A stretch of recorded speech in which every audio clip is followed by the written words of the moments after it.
model changes the more data that comes in, because they started with assumptions and presumptions, and then the more data that comes in either affirms or discounts their presumptions that they started with. So they refine the model over time, and the model changes and the numbers change. But what we're looking at now is the apex, top of the curve, roughly at the end of April, which means another month of this. The apex, the recent number is you could need 110,000 COVID beds. What does that mean? Beds for COVID people, as opposed to other people who are in the hospitals for other reasons. 37,000 ventilators. That is our current model. That model is based on minimum or minimal impact from social distancing. Meaning what? One of the great variables is how effective is the social distancing? Are people doing it? Are they complying with it? And to what extent and how effective is it? Nobody knows that answer.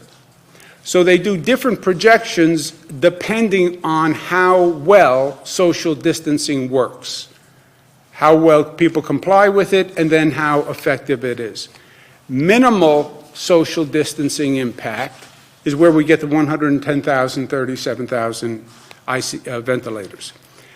High compliance with social distancing, you still have 75,000 COVID beds as opposed to 110, you're 25,000 ventilators, okay? So when I keep pushing for high compliance on social distancing, it's because high compliance on social distancing will reduce the number. This is what they began talking about, flatten the curve, flatten the curve, flatten the curve with social distancing. This says, this is the difference between high compliance with social distancing and less compliance. If you have high compliance, you're down to 75,000 COVID beds, 25,000 ventilators. Less, it goes up to 110 and 37. Interestingly, both are looking at the same point of apex. It's just a lower apex. Both models say you apex at the end of April, just a lower need at that apex. And that is what we want, because this all comes down to, at the apex, can your hospital system manage the volume of people coming into the hospital system? That's all this is about at the final analysis. Now, there are also different models out there based on different presumptions. People studied China, people studied Wuhan. Well, if you have the same compliance that you had in Wuhan, Wuhan basically just locked up society. I don't even know that if the federal government enacted the Wuhan model that the American people would comply. We have a totally different social structure, governmental structure. So you have different models that project higher or lower. What we're doing with McKinsey is studying all of them and coming up with a moderate model that is a basis for us to make planning decisions, because I have to make decisions. And I want to make the decisions off the numbers, so that's what we're doing. It's not to say that there aren't other people with other opinions. There are many people with many opinions. And some have the apex happening sooner, some have the apex happening later. You can find people who believe the apex will come in 7 days. You can have people who say the apex won't come for 6 weeks. You have that kind of range. You have a broad range on the number of beds. You have a broad range on the number of ventilators. Our course, for planning purposes, is a moderate model, because in truth, the higher models, we don't even have a chance at meeting that capacity anyway. You say over 110,000 beds.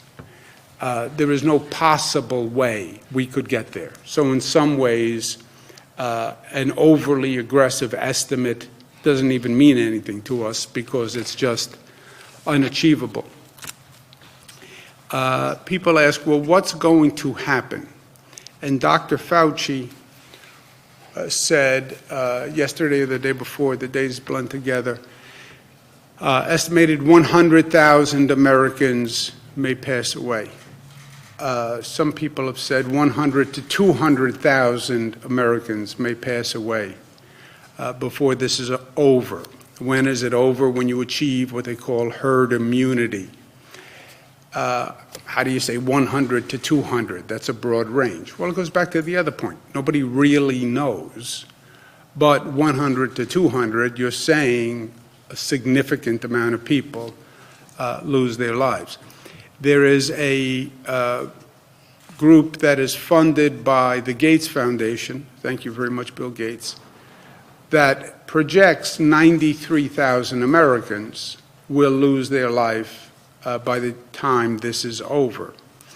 That model suggests 16,000 New Yorkers will pass away by the time this runs its course.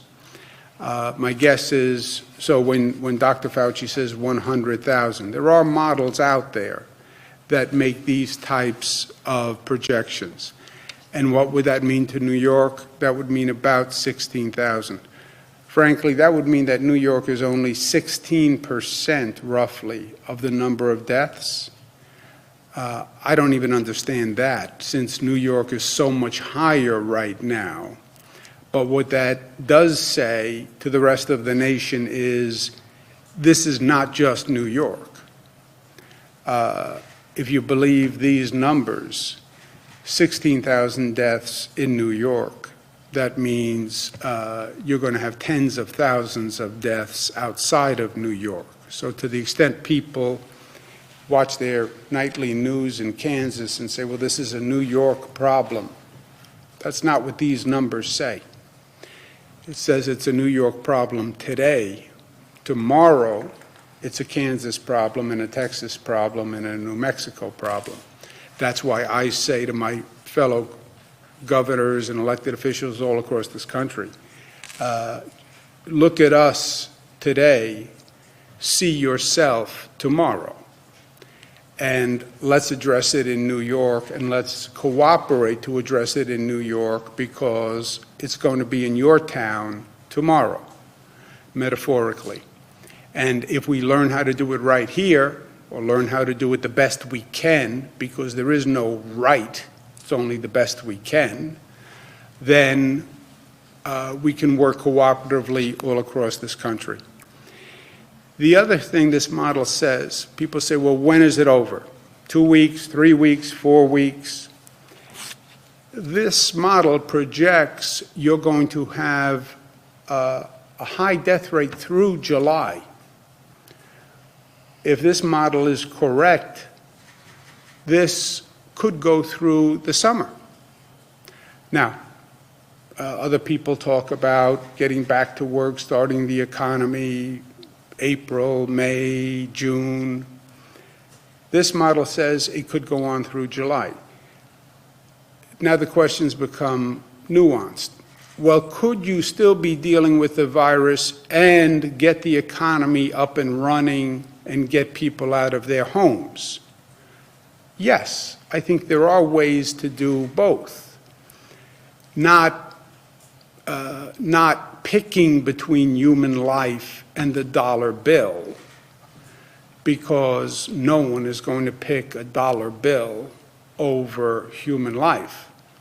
But can you come up with a public health strategy that is consistent with people getting out of their homes and starting to get back to work? Yes, you can. My opinion is the best way to do that is to come up with a rapid testing procedure where people can test, they know who's positive, they know who's negative, and they know who can go back to work and come up with a test quickly, and they're starting, that is readily available, that people can do at home, so you can take the test, know where you are, and we can start ending this terrible situation that we're in. Also, you come up with testing and rapid testing. Not only do you get up and get the economy running, you end the anxiety. The anxiety is what is most oppressive here. Not knowing if I'm positive, if my friend is positive, if my loved one is positive, not knowing when this is going to end. The anxiety of dealing with this isolation day after day after day. It's like a bad Groundhog movie, you know? Day after day after day. When does it end? How does it end? I don't know. I'm out of control. I think that testing is going to be the best mechanism to try to work through that. On the good news front, we have new testing available in New York. Regeneron, which is a great New York company, has created 500,000 testing kits at no charge. Thank you, Regeneron. And they are distributing them across the state. Corning, another great company, has donated 100,000 tubes and $500,000 at reduced cost, so we can do more tests. New York is very aggressive on testing. We have been from day one, and we think that has helped us slow the spread of this virus. My favorite topic, young people must get this message, and they still have not gotten the message. You still see too many situations with too much density by young people. They can get it. They're putting their lives at risk. This can kill young people, rare circumstances, but it can. But you get infected, you give it to someone else. So think about somebody else. And I've said this 100 different ways. The compliance is still not where it should be. You saw the models on the differential in the compliance versus major compliance and minor compliance. So we're going to take more dramatic actions. We are going to close down the New York City playgrounds. I've talked about this for weeks. I warned people that if they didn't stop the density and the games in the playgrounds, you can't play basketball. You can't come in contact with each other. That we would close the playgrounds. I've spoken to Speaker Johnson from New York City, who feels very strongly about this, who did from day one. We agreed initially with the mayor that we would try compliance, and the mayor was going to try to use the NYPD to enforce compliance, social distancing in playgrounds. It is still a problem. We're working with the speaker, we're working with the mayor, but we're going to close down the city playgrounds and leave the open spaces available. So use the open space in a park, walk around, get some sun, great. No density, no basketball games, no close contact, no violation of social distancing, period. That's the rule. Other good news, we are working with all the hospitals in the state to do something they have never done before, which is to act as one, to cooperate, to share supplies, share staff, support one another, shift patients among hospitals, which really has never happened to any great extent. And the hospitals have been very cooperative, and I want to thank them very much. In this war, we must plan forward for the next battle, meaning we have been behind from day one. This virus has been ahead of us from day one. You don't win a war that way. The next battle is the apex. The next battle is on the top of the mountain. You see that curve? You see a curve? I see a mountain. The next battle will happen at the top of that mountain. That's where it is going to be joined. And that's where the enemy either overwhelms our healthcare system or we are able to handle the onslaught of the enemy at the top of that mountain. And that's what we're planning for every day. But I want to offer you a different perspective that I'm starting to think about, and I think we all should start to think about. As a society, beyond just this immediate situation, we should start looking forward to understand how this experience is going to change us, or how it should change us, because this is going to be transformative. It is going to be transformative on a personal basis, on a social basis, on a systems basis. We're never going to be the same again. We're not going to forget what happened here. The fear that we have, the anxiety that we have, that's not just going to go away. When do we get back to normal? I don't think we get back to normal. I think we get back, or we get to a new normal, right? Like we're seeing in so many facets of society right now. So we will be at a different place. Our challenge is to make sure that transformation and that change is positive and not negative. Let's make sure we're taking the positive lesson and not the negative lesson. You could get wary of intimacy and contact and density, social distancing, don't go near anyone. What a terrible thing to live with as a human being. What a cruel torture. Isolate yourself from other people. Be afraid of hugging someone. Just think how emotionally and personally repugnant that concept is, right? We crave human connection. And now we're being told that could be dangerous. You can't kiss, you can't hug, you can't hold hands. So how we come out of this and making sure that it's positive and not negative. How do we learn from this, and how do we grow from this, right? Society life, you will get knocked on your rear end. You will deal with pain, you will deal with death, you will deal with setback, you will deal with suffering. The question is, how do you get up? Well, first, do you get up? And second, if you get up, how do you get up? Do you get up smarter? Do you get up wiser? Or do you get up bitter? And do you get up angry? And do you get up fearful? We are in control of that. And we have to start to think about that. And we also have to be smarter from what we went through. How do you make the economy more resilient? What happens when something like this happens again? And something like this will happen again. Oh no, this is a once in a lifetime, never again. Something like this will happen again. We're seeing it in the environment, we're seeing it with floods, we're seeing it with hurricanes. Something like this will happen again. You can't just turn off the economy like a light switch. How do governments work together? You can't figure it out on the fly, what the federal government does, what the state government does, what the local governments do. Figure it out before. Learn the lessons from this.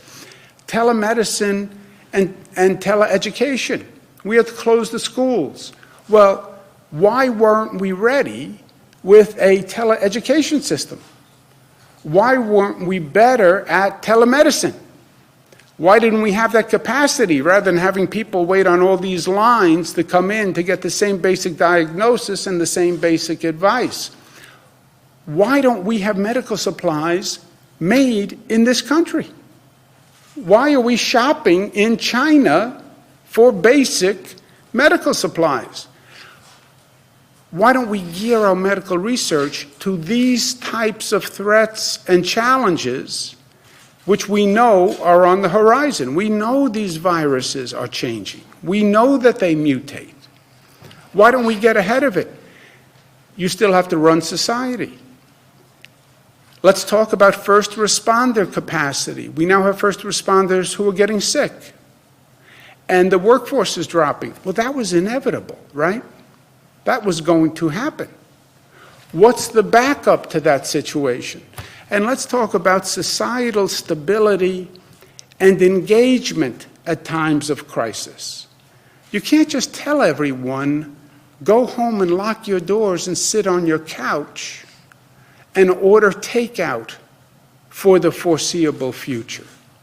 That's not who we are. It's not even a mental health issue. It's a personal health issue. It's how we relate to one another. We're not built to be isolated for long periods of time and not have human contact. So how do we deal with that? And these are the types of questions that we have to start to think through. But not today. That is the next challenge, I believe. And that is what we're going to have to think about soon. But for now, one crisis at a time, as they say. And we have plenty to handle with the current crisis, preparing for the battle on the Mount, which is what we are doing every day. And that's what we are doing. And not only are we doing it, but we have to succeed at it. You know, government process is very good at saying, well, we're trying, we're working on this, we're doing our best. We're doing our best. Winston Churchill, it is no use saying we are doing our best. You have got to succeed in doing what is necessary. Tad harsh goes with that expression, which I think you could say tad harsh. Handsome, but a tad harsh. But it's true. And that's what I say to my team every day. This is beyond best efforts. This is beyond I'm working very hard. We have to get this done. We have to succeed. We have to find a way. We have to make it happen because too much is at stake. Last point on a personal note. My brother Christopher, as I told you yesterday, tested positive for the coronavirus. He's at home. He's doing fine enough. He has a fever. He has chills, symptoms of basically a very bad flu. But I think this is illustrative in a number of ways. First of all, anyone can get this disease. Relatively young people, strong people, people who take a lot of vitamin pills, people who go to the gym a lot. Anyone can get this disease. There is no superhero who is immune from this disease. That goes for a New Yorker, as well as a Texan, as well as a Californian. Anyone can get it. No one can be protected from it. I couldn't protect my own brother. With all he knows and as smart as he is, he couldn't protect himself. So anyone can get it, and everyone has to be protected. I understand the data. I understand 80% self-resolve, 20% go in the hospitals. Christopher is not in the category that is problematic. By all the data, he should have it. He'll have it for a period of time, and he will then resolve. If he has bad symptoms, he'll go into the hospital, he'll be treated, and he'll be released. That's what all the numbers say. Even though that's what all the numbers say, when he told me he had the coronavirus, it scared me. It frightened me. Why? Because we still don't know. We still don't know. And even if there's just a 1%, 2% chance, it's frightening. It is frightening. It frightened me. And I deal with all sorts of stuff. And I've seen all sorts of things. And it frightened me. Why? Because we're talking about my brother. We're talking about my little brother. This is my best friend. I talk to him several times a day. basically spent my whole life with him, and it is frightening on a fundamental level. And it's frightening because there's nothing I can do, and I'm out of control, and there's nobody who can tell me, and Dr. Zucker can't tell me anything, and Tony Fauci can't tell me anything because nobody really knows. And this situation is the same situation for everyone. For everyone. So yes, I'm frightened for my brother. I'm worried about my brother, as everyone is worried about everyone in their family and everybody they love. I take solace in the numbers and the facts, because you can't divorce yourself from the facts, otherwise you go to a place of irrationality. But we're emotional beings, and as an emotional being, it is frightening, and it is unknown, and it is threatening, and it is scary, and people are dying. He's going to be okay, I believe that. He's in his basement. I sent him over a book that could be helpful, Beginner's Guide to Striped Bass Fishing. I hope he picks up some tips from that. But I also want to say to him, because I want him to know, he found out yesterday morning that he had coronavirus. He did his show last night. He did a show last night from his basement. What a gutsy, courageous thing to do. And we talked about it. And in some ways, this can be very instructive, I think, to many people. Because everybody wants to know, well, what happens if you get coronavirus? All right, he did. And he does this show every night. Maybe some nights he won't be able to do it, but he does this show every night. So what's the positive? Show the country what it means to have coronavirus. And that information, that experience, can be helpful to people. And that's why he did the show last night. Okay, I have coronavirus. But you know what? Here I am, I'm doing my show. I didn't fall over. I didn't collapse. It's not a death sentence. Here I am, I'm doing my show. Kudos to him. My pop would be proud. I love you, little brother. And even though this isn't a flattering picture, I did not pick this picture with your mouth open, but it is suitable in some ways. Any questions, comments? Governor, policy for posthumous testing of suspected cases. If you could repeat that, please, because I missed it. Also, let's do any questions on coronavirus. If you want to do questions on budget or anything else, let's do them at the end. But I'm sorry I didn't hear your question. What's the state's policy or procedure for posthumous testing of suspected coronavirus cases? What's the state's policy for posthumous coronavirus testing? I have no idea. Do you know?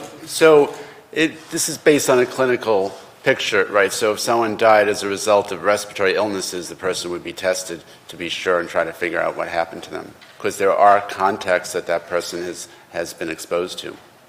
So the death toll includes people that tested positive for coronavirus, or also people who had coronavirus-like symptoms? So when we hear, we know those who have died, and if they're tested at the time of an autopsy, those are included in the deaths. Governor, can you confirm that there were some patients who were moved from New York City to Albany Medical Center, and I believe also Ellis Hospital as well last night? Were there patients who were moved, coronavirus patients moved from New York City to Albany Med? Yes. And we've talked about, this is one state, this is one family of New York, this is one family of the United States of America, by the way. We support one another in two ways. Staff from upstate hospitals will be going to downstate hospitals, because one of the real critical situations are staff shortages and staff exhaustion. So upstate staff will come help the downstate hospitals, and downstate hospitals who are at overcapacity can transfer patients to upstate. Is it safe to move COVID patients who are being It depends on the patient.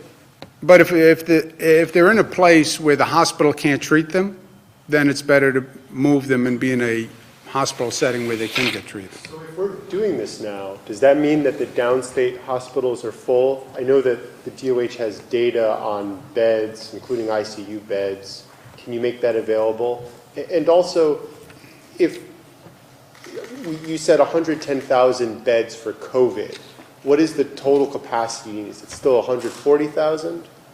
About 140. 110 for COVID would suggest you have 30,000 non-COVID patients. We tried to bring down the patient count by mandating no elective surgery that was non-critical. So people are not going into the hospital right now to have a hip replacement unless they really need it. They're not going in for any type of elective surgery. So it brought the number of patients down so we could get more COVID patients in. The transfer from New York City, the New York City Hospital to Albany Medical, was more of a one-off situation, which had been individually arranged. We are now, Department of Health is now coordinating all transfers. And you're right, the first step is transfers within the system. So downstate New York, you have the health and H&H system transfer among the 11 H&H hospitals to balance load, balance capacity, and transfer among the private hospitals to balance load, then transfer among those two systems, and then worst case scenario, transfer upstate. So how much capacity is left between H&H and the private hospitals? And I guess Long Island and Westchester too. Yeah, they are not at capacity now. It depends on how fast that curve goes up. We monitor it on a daily basis, and that's the $64,000 question, Jimmy, is when you get to the apex, you will be over capacity. Any of those models, by the way, say you are over capacity. You're over 100% by any model at the apex. Who determines, Governor, and what is the criteria for moving patients from New York City into upstate hospitals? Do they have local connections, or is that just a medical decision? It's going to be, the transfer that happened was basically a one-off because they were hospitals that had a pre-existing agreement. But what will happen going forward, the battle on the Mount, will be capacity. You fill all the downstate hospitals, and you're over capacity on all the downstate hospitals. You then have Javits Center as a relief valve. You have that ship, the Comfort, as a relief valve. But they only take non-COVID patients. You try to transfer to Long Island. If Long Island is at capacity, then you move upstate. It's a pure capacity issue, pure systems management issue. Hospitals in New York and the You had suburbs. several New Yorkers sort of shoulder to shoulder watching the ship come into New York. What more can the city do to make sure that people are staying inside? Is closing playgrounds enough at this point when you have people, sort of marveling at this ship, standing in close proximity to each other, and NYPD not necessarily doing anything about it right away? Yeah, look, we had this conversation with the city. It's part of the closing the playgrounds. The NYPD has to get more aggressive. Period. Well, it's not a law enforcement issue. It is. And by the way, if you're going to force me into a position where I have to mandate it and make it a law, a social distancing law that, which I think is absurd, but it has to be enforced. First, how reckless and irresponsible and selfish for people not to do it on their own. I mean, what else do you have to know? What else do you have to hear Who else has to die for you to understand you have a responsibility in this, right? I mean, it's just really so incredible, especially New Yorkers who live in a dense environment and know how interdependent they are on one another, right? And this is a situation where one person sneezes and I get infected. So our own social responsibility, the individual responsibility, the civic duty. But beyond that, yeah, we are going to need law enforcement to get more aggressive. Governor, a significant Zach? percentage of the NYPD and the FDNY is now calling out sick. Are there any plans to shore up the workforces of first responders? So look, we will do whatever we have to do. If NYPD people are getting sick, they will get sick. FDNY people, firefighters will get sick, they will get sick. The backfill will come from state police, and we're working on that. State police already have total jurisdiction within New York City. Second, we could deputize police officers from upstate communities to serve in New York City, if we get to that point. Now, the NYPD is so large, I don't know that we get to that point, but if we believe we don't have the minimum personnel to police New York City, we could then go to the state police. Worst comes to worst, we could deputize other officers. Same thing presumably happen with Same FDNY? thing with firefighters. How many volunteer medical workers have been assigned to New York hospitals already, and which ones? How many volunteer medical? Well, first, the hospitals, we have a pool of about 78,000. It's 82,000 right now. We have a pool of 82,000 people who say they want to help. We then route them to the hospitals. The hospitals basically will employ them. So they have to fit the needs of the hospital, and the hospital has to vet them because they're going to be in that hospital and performing services. So it's really now at this point, as quickly as those hospitals can make those decisions is as quickly as people are being hired. We don't have a census yet. I don't know if we have anything anecdotal. We've made the population available to the hospitals, and they know the regions, the geographic locations, they know the specialties, but they want to be careful that they're actually picking a person who's qualified to perform the duties. Do we know? Well, let me just, do you have a number at all? There are 3 hospitals that have already contacted the portal. They're looking at about 1,500 personnel, and hopefully those connections, by talking to the hospitals, will be at least hired by Thursday. When they're in the hospitals, unknown. That has to be worked out between the hospital and the healthcare employee themselves. We're going to let them work that through, and then we'll put some of that out after they work out some of those arrangements for their own privacy.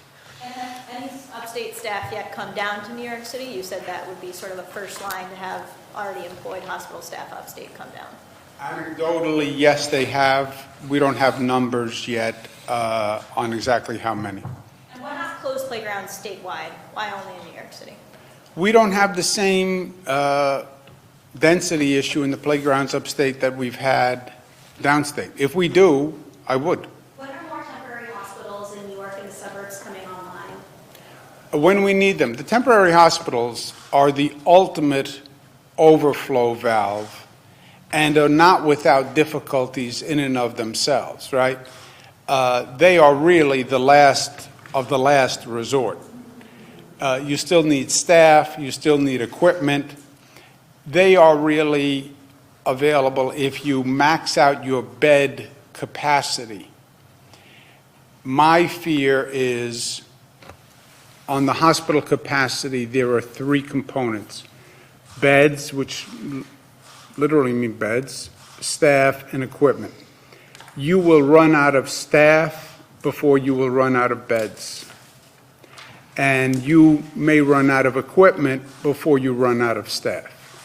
That's the situation we're in. Governor, what do you make of religious charities like Samaritan's Purse running temporary hospitals in New York City? Anybody who can help, God bless. Governor, on the federal stockpile of ventilators and other medical equipment, I'm not sure if you saw the story in Politico about USAID having issues sending our supplies to other countries while the federal government was ostensibly sending people to go to other countries to look for supplies, and some of the confusion there. The mayor of Chicago has said that she is skeptical of the federal government's being completely honest with her about the stockpile. Do you think when you speak with President Trump and other folks at the White House and the federal government, do you think they're being completely honest and truthful with you about the stockpile? I don't know what they have in the stockpile. I only know what I read. And look, I was in the federal government. I don't even know, is there one stockpile? Are there multiple stockpiles? I don't know. Do I think the federal government has enough in the collective stockpiles, enough in their possession to meet the need? I don't know, but I pray that they do, because that is the only option.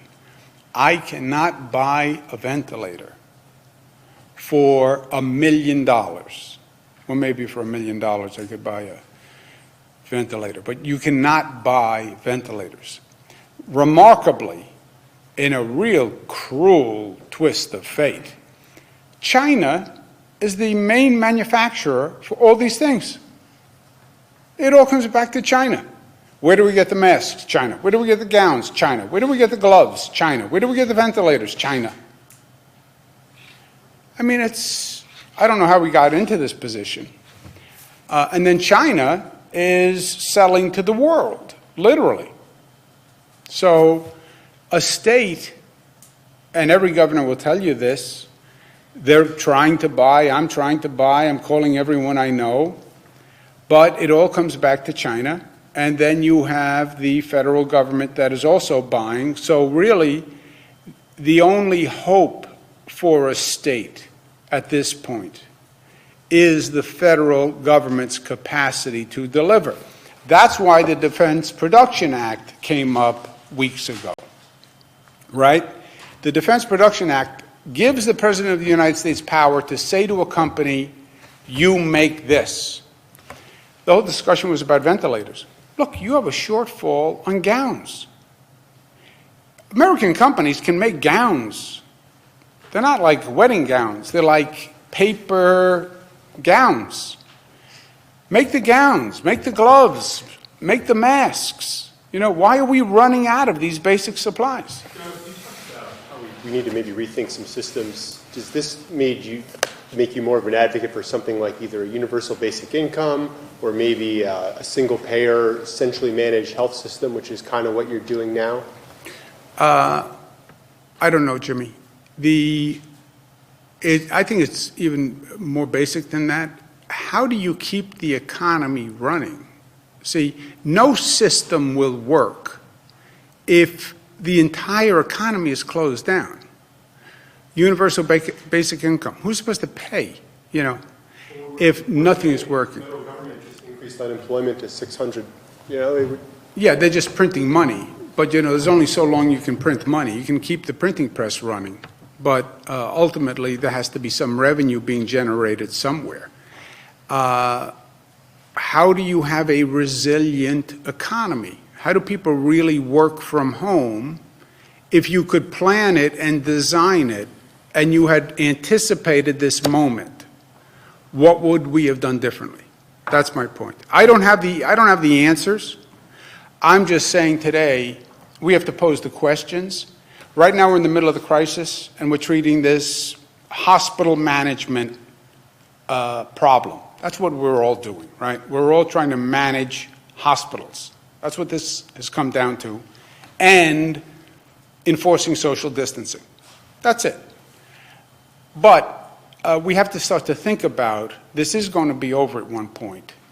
And what did we learn? And what should we learn? And how does it change us? And how does it transform us? And what do we want to take from this that's positive? I have not thought through any of that because I'm still preparing for the critical engagement on the battle on the top of the mountain. Let's take one more question. Who hasn't asked the question, sir? Yeah, thank you. I have a question regarding the McKinsey model that you showed us. And the numbers are with high compliance social distancing. So do you have the numbers with low compliance social distancing? And if so, I mean, I guess the end of April apex would be delayed, right, by how much? The apex is not delayed, interestingly enough. Jim, do you want to speak to this while I look for the slide? Right, the apex, the timing is still the same. It's the severity of the spread, right? This is all about social distancing, so it's limiting the exposure to as many people as possible. So the more you can distance from one another, the less exposure there is. And that's what they've modeled. So factoring in things that states and others are doing to socially distance, we could project that lower level if people comply with those orders and rules. It can come down considerably. And as the governor said with McKinsey, we're working with many different organizations. Imperial College has a model, Cornell University, we're working with the folks from the University of Washington. And it is sort of coalescing around this concept that if you can socially distance, the number does come down dramatically into the range that the McKinsey model has showed today, but it changes from day to day based on the actual information coming in.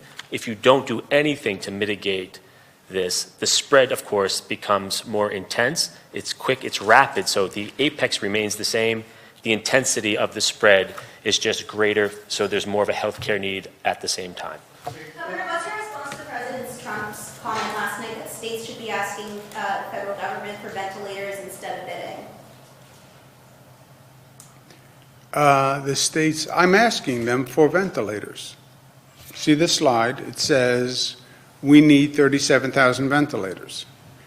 I have asked the federal government numerous times for ventilators. They have sent the state a total of 4,000 ventilators. Right? Yeah, let's do the budget. Let me make just, if I can. We have closed state playgrounds. On your question before, somebody's question, we closed state playgrounds already. So now we're going to close the city playgrounds. Also on the budget, as a general comment, I'm very proud of how many budgets we've done. This will be over a decade of budgets. They've been on time. They've been balanced. That hasn't happened in like 60 years in this state. It never got budgets done on time. This is a particularly difficult budget because there is no money and there's much fear and there's much stress. We had to do the budget while dealing with this coronavirus situation. So I just want to applaud my team. Normally, doing a budget is the #1 function for the state staff, right? For the entire year. That's it. You do the budget, and everybody works on the budget. Here, we had to do the budget and work on the coronavirus crisis, and they did both. And I just want to thank them from the bottom of my heart. I don't know how. It's almost inconceivable. And Melissa and Rob and Beth and the whole team. And the same is true on the legislative side. I'll tell you the God's honest truth. This is a tough, tough budget. And I want to thank Speaker Carl Heastie and his staff and Senate Leader Andrea Stewart-Cousins and Chantel. They have really done a magnificent, magnificent job. We have a conceptual agreement with the leaders on the budget. They are going to go to their members today and talk to them about the agreement. And if the leaders are successful in their conferences, then we will pass the budget. There's a $250 million distressed hospitals fund within that counties would have to kick in about 30% for hospitals in their borders. Is that, how is that going to work? Why put that on counties? And Yeah, let's not, I don't want to get into hospitals that serve regions, you know? I don't want to get into specifics in the budget because we have an agreement with the leaders. The leaders are briefing their individual senators and assembly members. I'd rather let the leaders go through the budget with their assembly members and senators first before they hear about it from me in a press conference. So I don't want to make any specific comments on the budget. Just kind of globally, my understanding is that you're not doing any big broad-based tax increase. And also, I've heard that the overall state operating spending may go down. Is that true? Are we actually reducing spending? Can you talk about the decision to do that rather than maybe raise taxes and raise spending? Right, so the governor submitted a budget that was at about $105 billion for state operations. We, in the absence of $10 billion in revenues that we've projected, so it's either going to be tax revenues or federal funds, you'd have to take it down the budget to $95 billion. What we have said is that over time, we're going to look and see if revenues come in, then we will put those revenues into the respective spending areas as proposed by the governor. If they do not, then we will have to make those reductions, and you would reduce the budget overall. It would go down. In the absence of the $10 billion, the budget would go down by about 6.7%. And then what about borrowing? Are we doing short-term borrowing for cash flow? Is there any long-term borrowing that you're anticipating to sort of, bond something out for many years to cover a bad year of operations? We have no choice but to issue short-term borrowing to bridge the gap from the tax filing date change, right? So when we moved the tax date, when the federal government moved the tax date from April 15th to July 15th, that results in virtually no revenue coming in during that period. We still have expenditures during that period. So for that period of time, we have tools we have some reserves and then temporary borrowing to bridge that gap. Let me say this. I really don't want to get ahead of the leaders presenting to their conferences, but I'll tell you, I think it's remarkable to get the budget done in this situation with everything that's going on. Also, this budget is a robust budget. This budget, when we did the State of the State, we had a lot of policy ideas, a lot of reforms for this state that would help many, many New Yorkers and make this state, once again, the progressive leader on the environment, on social justice, economic justice, racial justice. And all of those items are still in this budget. So it's not that we said, well, because we're busy, we're going to scale back. And I applaud the Assembly and the Senate. With everything going on, we did not scale back our efforts or our ambitions to advance this state to greater heights. And you look at this budget, you would never know that anything else was going on. It will be as productive a legislative session as we have had. The numbers in the budget are going to be a little different with this caveat. But the budget is basically going to say on the numbers, look, we can't spend what we don't have. If money comes in during the course of the year, we'll spend it. If we actually lose money, we have to adjust it. And that's life, and that's every family's situation, and we'll deal with it together. That's it. I have to go to work. Thank you very much. Thank you. There are about 20,000 state workers who have been paid today, some frontline workers. If the budget passes today, will they get paid? The controller, yes, the controller could have paid them yesterday. We've gone through this situation before. He chose not to. He must pay them the moment it passes. Is there bail reform in the budget? You have to wait and see the budget.